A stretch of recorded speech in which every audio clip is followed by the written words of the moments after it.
नमस्कार, hornbill TV देख रहे हैं आप। मैं हूं आपके साथ विशाल गर्ग। खबरों की शुरुआत करेंगे बड़ी खबर से। कांग्रेस प्रदेश प्रभारी कुमारी शैलजा का आज उत्तराखंड दौरा। 6 से 11 मई तक उत्तराखंड दौरे पर रहेंगे कुमारी शैलजा। संगठन बैठकों में भी लेंगे हिस्सा। तो ये बड़ी खबर आप तक पहुंचा रहे हैं, जहां पर कार्यकर्ताओं के साथ बैठक कर संगठन को मजबूत करने पर जोर दिया जाएगा। आगामी रणनीति को लेकर भी नेताओं के साथ मंथन होगा। तो ये बड़ी खबर आप तक पहुंचा रहे हैं, जहां पर कुमारी शैलजा का दौरा काफी खास माना जा रहा है। संगठनात्मक बैठकों में भी हिस्सा लेंगी कुमारी शैलजा और इसी के साथ ही केदारनाथ बद्रीनाथ धाम में भी पहुंचेंगी। और यात्रा मार्गों पर जो रूट्स पर भी ये बताया जा रहा है कि उनका जायजा भी लेंगी और साथ ही कार्यकर्ताओं के साथ बैठक भी करेंगे। तो रुद्रप्रयाग और जोशीमठ में भी बैठकों का दौर जारी रहेगा।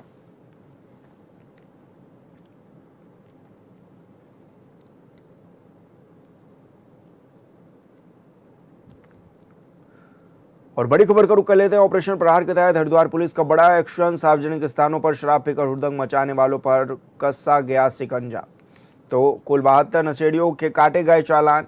जबरेड़ा में 26, रुड़की में 21, लक्सर में 13 और बादराबाद में 12 पर कार्रवाई भी हुई है। उत्पात मचाते लोगों को भी पुलिस ने मौके पर ही पकड़ा है। तो ये बड़ी खबर आप तक पहुंचा रहे हैं। तो ऑपरेशन प्रहार के तहत ये बड़ी कार्रवाई देखने को भी मिली है। कुल 72 नशेड़ियों के इस दौरान चालान भी काटे गए हैं। और झबरेड़ा में 26, रुड़की में 21, लक्सर में 13 और बादराबाद में 12 लोगों पर बड़ी कार्रवाई भी देखने को मिली है।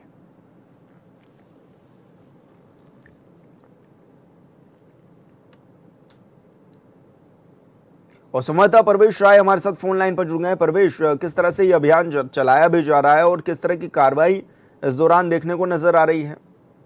जी विशाल, मैं आपको बता दूं कि जिस तरीके से लगातार जिले में देखा जा रहा है और प्रशासन की ओर से अभियान चलाया गया है, जिसमें लगातार इस तरीके से देखा जा रहा है कि जो ऐसे लोग हैं जो रात को शराब का सेवन करते हैं और जो ऐसे खुलेआम सार्वजनिक स्थलों पर लगातार शराब का सेवन कर रहे हैं, इन लोगों के खिलाफ मुख्य स्तर से लगातार देखा जा रहा है कि जिले में अभियान चलाया जा रहा है। और लगातार बीते कई दिनों से ऐसे लोगों के खिलाफ कार्रवाई भी देखी जा रही है। तो अभी बीते 3 से 4 दिन पहले जिस तरीके से देखा गया था कि सिडकुल क्षेत्र में लगभग 122 लोगों को इस तरीके से लेकर आया गया था, जो सार्वजनिक स्थानों पर शराब पी रहे थे और शराब का सेवन कर रहे थे। तो इस तरीके के लोगों को ला करके जब थाने में चालानी कार्रवाई की जाती है और सख्त हिदायत भी दी जाती है कि अगली बार इस तरीके के ना करें, क्योंकि जिस तरीके से बार बार देखा जाता है कि जब ऐसे लोग रात को शराब का सेवन करके निकलते हैं तो कहीं ना कहीं ये भी समस्या देखने को मिलती है प्रशासन को कि महिलाओं पर फब्तियां कसते हैं, जिस वजह से ये प्रशासन की ओर से सख्त कदम उठाया जा रहा है। तो किस तरह का माहौल है, किस तरह का डर इन लोगों में पैदा करने की कोशिश है पुलिस की ओर से? जी बिल्कुल, जिस तरीके से सार्वजनिक स्थानों पे शराब का सेवन करने वाले जो लोग हैं, जो या ये कहें जो नशेड़ी हैं, जो रात को बाहर के निकलकर शराब का सेवन करते हैं, तो ऐसे लोगों को ये देखा जा रहा है कि दिन प्रतिदिन जो संख्या है वो सड़कों पे कम होती नजर आ रही है। पुलिस का साफ तौर से कहना है या तो अपने घर पिए या फिर बार में बैठ कर पिए। इस तरीके से सार्वजनिक स्थानों पर शराब का सेवन ना करें। लगातार जिस तरीके से देखा जा रहा है कि प्रशासन की ओर से पहल की जा रही है। जी परवेश, जिस तरह से ऑपरेशन प्रहार चलाया गया, खासकर हरिद्वार में देखने को भी नजर आ रहा है कि बहुत जोरों शोरों से अभियान चल रहा है। किस तरह से पुलिस एक्टिव है और क्या दिन रात इस ऑपरेशन के तहत कार्य हो रहा है? जी विशाल, बिल्कुल जिस तरीके से देखा जा रहा है कि ऑपरेशन प्रहार के तहत बात की जाए या फिर बात की जाए चारधाम यात्रा की, तो चारधाम यात्रा को भी देखते हुए हरिद्वार एसएसपी नवनीत सिंह भुल्लर की बात की जाए या फिर जिस तरीके से जिलाधिकारी मयूर दीक्षित की बात की जाए, हर व्यक्ति जो भी जिले की कमान संभालने को तैयार है, हर वो व्यक्ति अपनी जिम्मेदारियों को बखूबी निभा रहे हैं। जिस तरीके से देखा गया था कि बीते दिन डीएम और एसएसपी खुद ग्राउंड जीरो पर उतर के निरीक्षण भी कर रहे थे। तो इसी के दौरान जिस तरीके से बीते दिन शाम को या फिर आज सुबह की बात की जाए, बॉर्डर पर और सार्वजनिक स्थानों पर हरकी पैड़ी क्षेत्र में लगातार पैरामिलिट्री जो फोर्स है, डॉग स्क्वाड जो है, लगातार ऐसे क्षेत्रों में सघन चेकिंग अभियान चलाया जा रहा है। तो ऑपरेशन प्रहार के तहत जिस तरीके से देखा जा रहा है, लगातार कार्रवाई भी देखने को मिल रही है। जी बिल्कुल परवेश, बहुत शुक्रिया आपका तमाम जानकारी साझा करने के लिए। मंगलवार को देहरादून में हिमाद्री आइस रिंग में प्रथम वर्षगांठ के अवसर पर कार्यक्रम का आयोजन किया गया, जिसमें खेल मंत्री रेखा आर्या के साथ ही सीएम धामी भी शामिल हुए। अपने संबोधन में सीएम धामी ने प्रदेश को खेल भूमि बनाने पर भी जोर दिया है।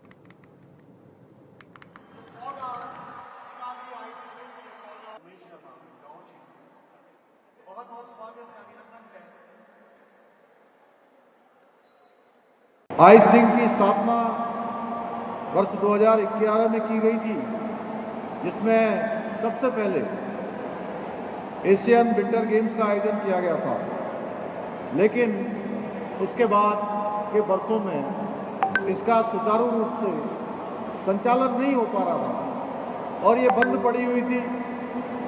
रखरखाव भी इसका सुनिश्चित नहीं हो पाया था, जिसके कारण से इसका संचालन नहीं हो रहा था। इसकी बदहाल स्थिति को देखकर हमने इस आइस रिंग को पुनः शुरू करने का संकल्प लिया, खिलाड़ियों को देश और दुनिया के समर्पित करने का निर्णय लिया और हमारी सरकार ने लगभग 8.5 करोड़ रुपए की लागत से पिछले वर्ष आज ही के दिन इसे देश और दुनिया के खिलाड़ियों को समर्पित किया था। साथ ही इसके संचालन के लिए, जैसा अभी विशेष प्रमुख सचिव खेल ने भी बताया, खेल मंत्री जी ने भी बताया कि यहाँ पर 1 मेगावाट सोलर प्लांट स्थापित करके हरित ऊर्जा को भी बढ़ावा दिया। मुझे गर्व है कि हमारे सामूहिक प्रयासों से और दृढ़ इच्छा शक्ति और संकल्प के आधार पर आज ये आइस रिंग एक बार फिर से प्रमुख राष्ट्रीय और अंतर्राष्ट्रीय प्रतियोगिताओं के आयोजन का साक्षी बन रहा है।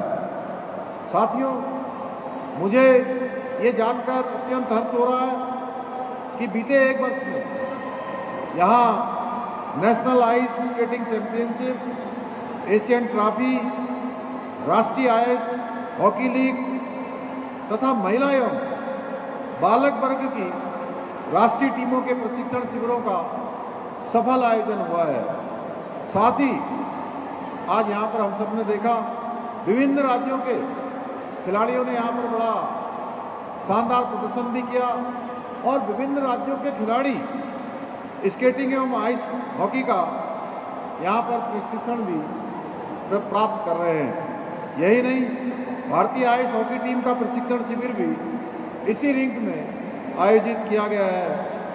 ये भी हम सभी के लिए अत्यंत गर्व का विषय है कि पिछले वर्ष अगस्त में इसी आइस रिंक के निर्माण के बाद भारत ने पहली बार, वैसे तो बहुत सारे काम पहली बार हो रहे हैं, राज्य निर्माण के बाद इन सालों में पिछले 4-5 वर्षों में अनेक काम पहली बार हो रहे हैं। जैसे आप देख रहे होंगे कि एक खेलों का एटमॉस्फेयर यहाँ पर बना है। खेल खिलाड़ी, खेल विभाग, प्रशिक्षक, आम जनता, सब हमारे छात्र छात्राएं, युवा नौजवान सब एक में होकर आज देवभूमि को खेल भूमि के रूप में आगे बढ़ाने का काम कर रहे हैं। ये काम भी पहली बार हुआ है। हल्द्वानी के राजेंद्र नगर वार्ड 12 में नाले के पास पिछले कई दिनों से बनी हुई पानी की समस्या ने अब लोगों के धैर्य का बांध तोड़ दिया है। लगातार हो रही कम जलापूर्ति की समस्या से त्रस्त स्थानीय नागरिकों में भारी आक्रोश देखने को नजर आ रहा है। इसी के विरोध में पार्षद प्रतिनिधि और युवा नेता हेमंत साहू के नेतृत्व में दर्जनों लोगों ने खाली बर्तन लेकर जल संस्थान के खिलाफ जोरदार प्रदर्शन किया। इस दौरान महिलाएं, बुजुर्ग और बड़ी संख्या में युवा शामिल भी हुए और खाली बर्तन बजाकर अपनी नाराजगी भी इस दौरान व्यक्त की गई। लगातार 1 हफ्ते से अधिक समय हो गया यहाँ पर पानी की समस्या बनी है। जनता को भारी परेशानी का सामना करना पड़ रहा है। इस प्रदर्शन के माध्यम से मैं विभागीय अधिकारियों से मांग करता हूँ इस पानी की समस्या का समाधान करें ताकि यहाँ के लोगों को आसानी से पानी मिल सके। कुछ जो लाइनें हैं नाले के अंदर से आ रही हैं, उन लाइनों को भी बदलने के लिए कल हम इस मामले में विभाग के अधिकारियों को घेराव करेंगे, उनसे आग्रह करेंगे, उनसे मांग भी करेंगे कि ये जो नाले के अंदर से लाइनें आ रही हैं इनको बदला जाए ताकि लोगों को जो बार बार पानी की समस्या से जूझना पड़ता है, इस तरीके की परेशानी भविष्य में न उठानी पड़े। और संवाददाता पंकज सक्सेना हमारे साथ फोन लाइन पर जुड़ गए। पंकज, किस तरह की समस्याएं इन लोगों के सामने हैं और किस तरह के आरोप ये लोग सभी लगा रहे हैं? देखिए, बताना चाहूंगा ये जो हल्द्वानी क्षेत्र है, जब ये मई जून का सीजन आता है, पानी की किल्लतें यहाँ पर होगी, जिसके चलते जो है राजपुरा की पार्षद प्रीति आर्या और उनके पति हेमंत साहू जो कांग्रेसी नेता है इन्होंने जो खाली बाल्टी लेकर यहाँ जोरदार प्रदर्शन किया। उनका आरोप है कि पिछले कई समय से यहाँ राजपुरा क्षेत्र में पानी नहीं आ रहा है, जिसके चलते लोगों को परेशानी हो रही है। बच्चों को स्कूल जाने में दिक्कतें हो रही है, जो कामकारी सरकारी नौकरी उनको जाने में दिक्कत है। कई बार संस्थान को यहाँ पे अवगत भी कराया गया, उसके बावजूद भी यहाँ पे जो है पानी की किल्लतें बरकरार है, जिसके चलते आज इन्होंने अनोखा प्रदर्शन खाली बाल्टी लेकर जो प्रदर्शन किया है। उन्होंने साफ तौर से चेतावनी दी है कि अगर 2 दिन के अंदर यहाँ से पानी की व्यवस्था ठीक नहीं की गई तो राजपुरा के क्षेत्र जो उग्र आंदोलन करेंगे। जी लेकिन पंकज, जब पानी की समस्या है तो क्या किसी अधिकारी ने मौके पर पहुंचकर इसका जायजा भी लिया कि कितनी दिक्कतें हैं इन लोगों के सामने? देखिए, जो राजपुरा के क्षेत्र है, जो जल संस्थान के अधिकारी से वार्ता की तो साफ तौर से अवैध रूप से जो कनेक्शन यहाँ पे लगाया जाए। लेकिन सबसे बड़ी बात है पानी, बिजली, सड़क, ये तो मूलभूत सुविधा प्रशासन को देना चाहिए। लेकिन पानी जैसी समस्या ना होने के कारण काफी यहाँ पर सवाल उठते हैं और प्रशासन पे सवाल उठते हैं कि पानी की किल्लत को दूर क्यों नहीं किया जाता है। चाहे वो नजुल है, पानी की जल समस्या तो सभी के लिए होती है। और वही जो अधिकारियों का कहना है कि टैंकरों के द्वारा जहाँ जहाँ पानी की किल्लतें आती हैं वहाँ टैंकरों के द्वारा जो है पानी की व्यवस्था की जा रही है। प्रशासन ने भी पूरी व्यवस्था कर रखी, क्योंकि जून, जुलाई और मई के टाइम में पानी की किल्लतों का हल्द्वानी में दिक्कतें होती है, जिसके चलते यहाँ पर जहाँ टैंकर पहुँचते हैं वहाँ पानी की किल्लत को दूर किया जाता है। जी बिल्कुल पंकज, बहुत शुक्रिया आपका तमाम जानकारी साझा करने के लिए। गदरपुर में कांग्रेस नेता शिल्पी अरोड़ा ने प्रधानमंत्री को पोस्ट कार्ड भेजकर महिला आरक्षण अधिनियम 2023 लागू करने की मांग की है। इस मौके पर शिल्पी अरोड़ा ने कहा है कि प्रधानमंत्री और भारतीय जनता पार्टी झूठ बोल रही हैं। यह बिल 2023 में पास हो चुका है और भारतीय जनता पार्टी को उस पर काम करना चाहिए था। इसी के विरोध में प्रधानमंत्री को जगाने का प्रयास हम लोग कर रहे हैं। वहीं कांग्रेस नेता अलका पाल ने कहा है कि यह बिल महिला आरक्षण बिल नहीं था, यह प्रधानमंत्री के बचने का प्रयास था।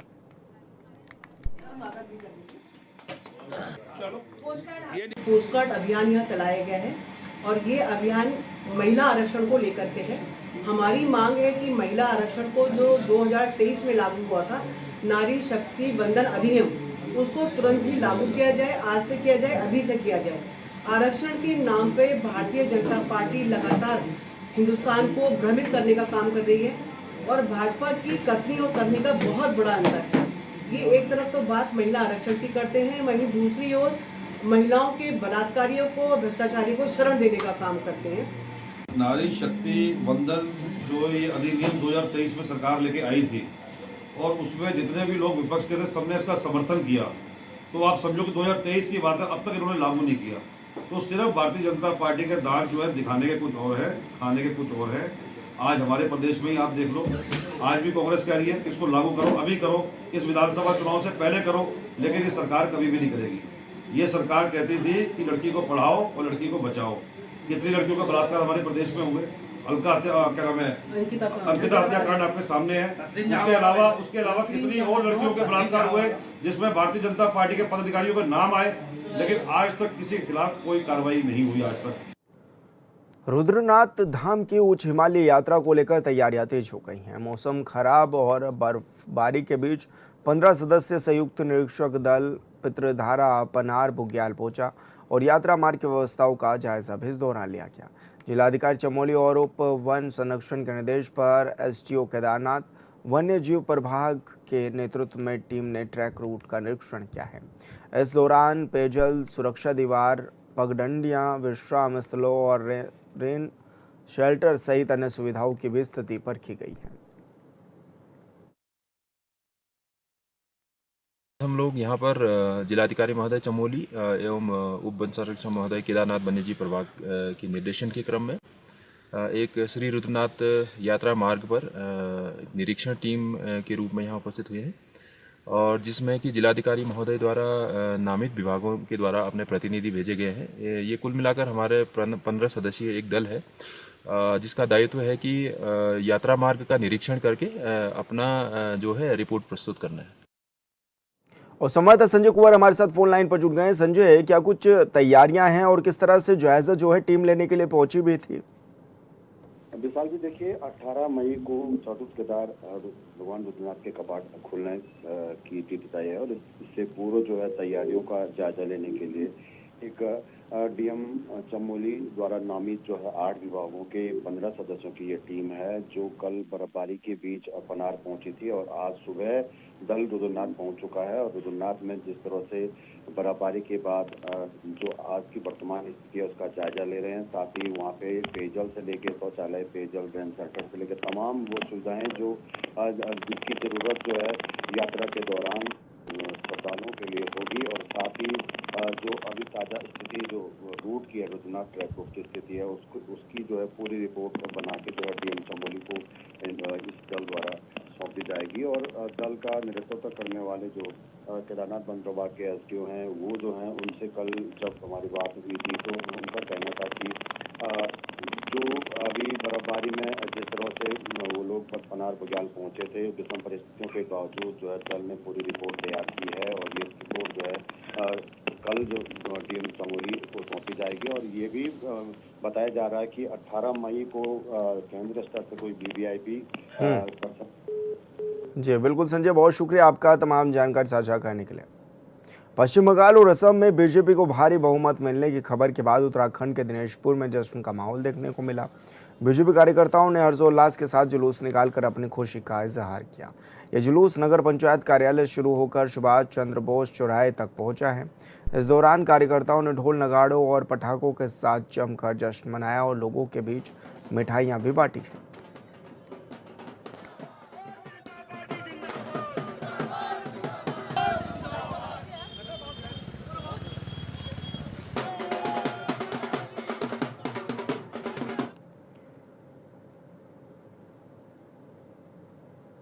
देहरादून के जिला अधिकारी ने जोनसार बाबर के सब रजिस्ट्रार कार्यालय का औचक निरीक्षण किया, जिसमें 47 स्टाम्प शुल्क चोरी के मामले और अन्य गंभीर अनियमितताएं उजागर हुई। जिलाधिकारी ने बड़ी और कड़ी कार्रवाई के साफ संकेत दे दिए हैं, लेकिन सवाल है कि क्या सब रजिस्ट्रार कार्यालय में माफिया का नेटवर्क कितना मजबूत है।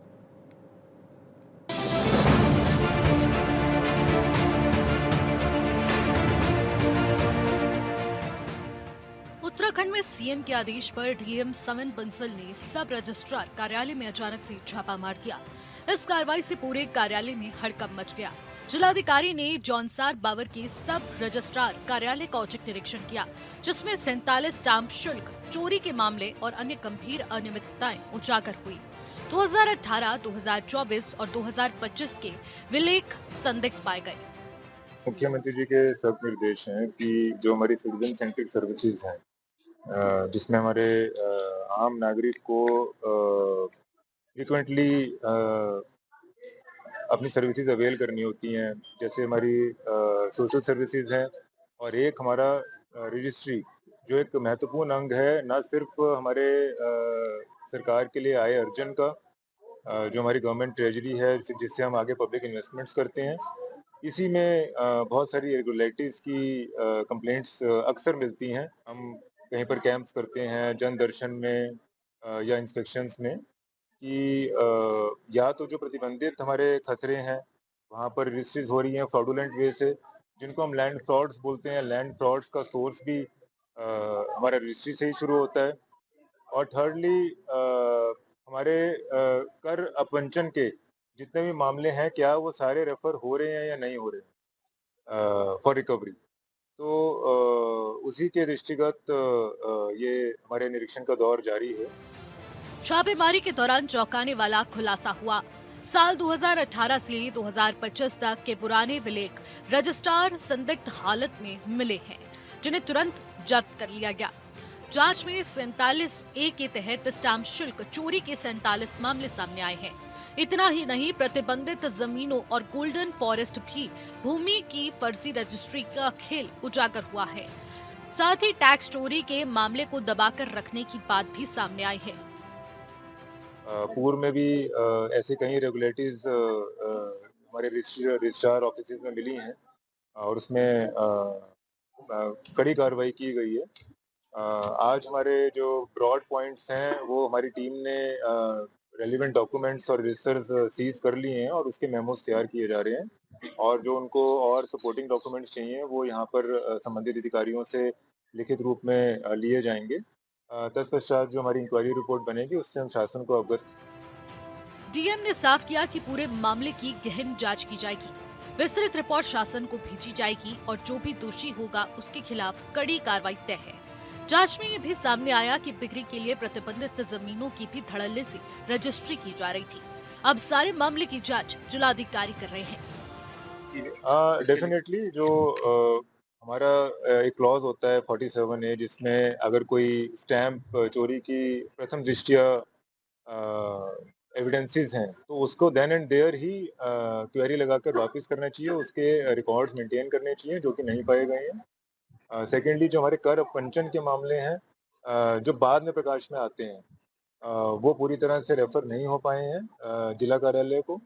और थर्डली जो हमारे गोल्डन फॉरेस्ट के खाते हैं, कुछ हमारे अन्य प्रतिबंधित जमीनें हैं जहाँ पे रजिस्ट्री नहीं होनी चाहिए, वहाँ पर भी रजिस्ट्री होनी पाई गई है।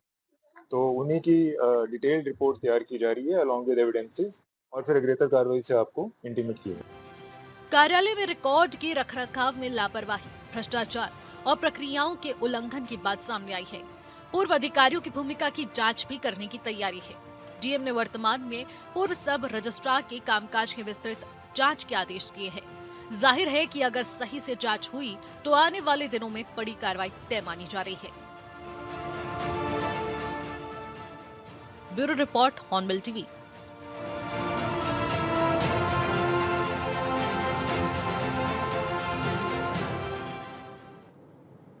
उत्तराखंड में यातायात नियमों का उल्लंघन अब जनता की जेब पर भारी पड़ने वाला है। राज्य सरकार ने मोटर यान अधिनियम के तहत 38 श्रेणियों में जुर्माने की राशि को दोगुना करने का प्रस्ताव तैयार किया है।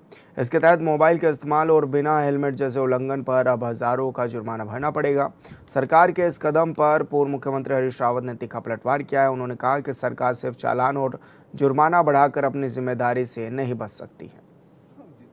वादा किया था जहाँ जहाँ किए थे, जब आप जा रहे हैं तो लोग कह रहे हैं महाराज जो पिछली बार जो घोषणा की थी वही लागू नहीं हुई, वही क्रियान्वित नहीं हुई।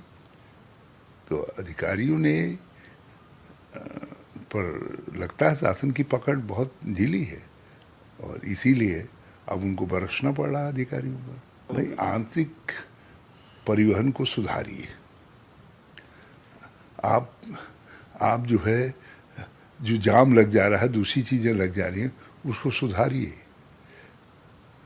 व्यक्ति विवश है, कभी कभी ट्रैफिक रूल बाधित हो जा रहे हैं, लोग आज बीच में फंस जा रहे हैं।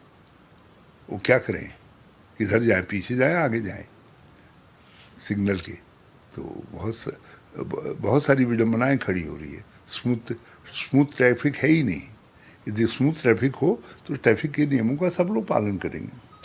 तो सर क्या दोगुना चालान वसूलना, ये इसको आप किस तरह से देखते हैं? देखिए, ट्रैफिक नियमों का उल्लंघन नहीं होना चाहिए और जो उल्लंघन करे तो दंड भी भुगतना पड़ता है, मगर उसकी राशि पर विचार किया जाना चाहिए। और फिलहाल इस बुलेटिन में मेरे साथ इतना ही। आप देखते रहिए हॉर्नबिल टीवी। नमस्कार।